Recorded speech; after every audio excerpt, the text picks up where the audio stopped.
Mentagasi kat pratrik rempang arjar arkundrio uba saipor lang warba executive member bedepet pelapisa ke KHADC haksi sedang kedor barmang dengka arjar arkundrio arjar arkunyo uluan raya ke Khasi Hills Autonomous District Council member pension repealing bill arjar arkundrio hapok ke yang dorbar. Katkum kini ke bill balawan ra hayang dorbar mentagasi kelong ban pendono ya ke Khasi Hills Autonomous District Council members pension act arjar kabakat kum kene ka akalong bagi MDC balarem kim yo ya ka bai bam manu benai nambar ba kim dei kinong tre sarkar kum ta kim dan hak ban yo ya ka bai bam hadin ba kilarem ya ka election haba pensyah pak yang dorbar haba ya dei bat kene ka bil na kaliang jong UM uluong ba kat kum kate ka ak ki MDC balarem kin yo ya ka bai bam ka basan hajar tengka Henry namar ba kim dei kinong tre sarkar lani bala thong dak sarkar jella kum ta lawan raya kene ka bil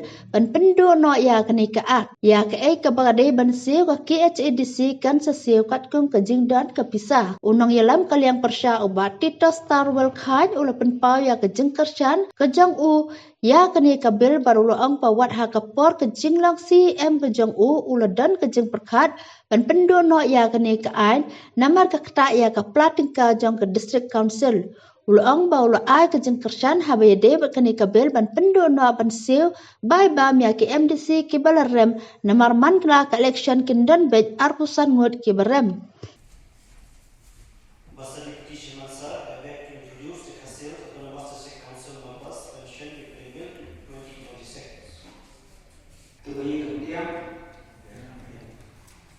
The motion is before the House.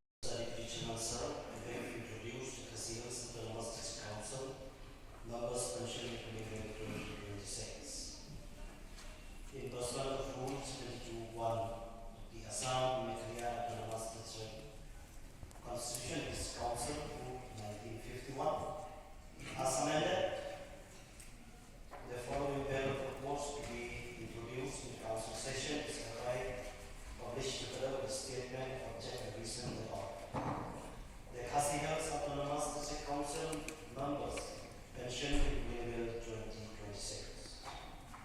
Bill to repeal the Khasi Hills Autonomous District Council Members Pension Act 2002.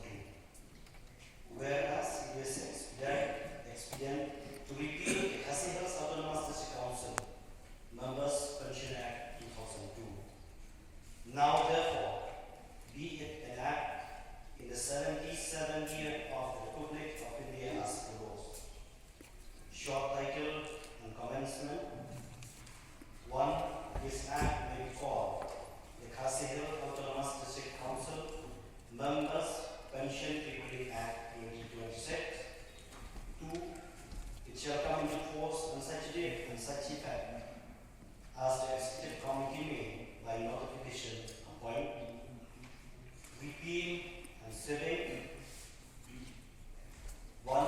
The Khasi Hills Autonomous District Council Members Pension Act 2002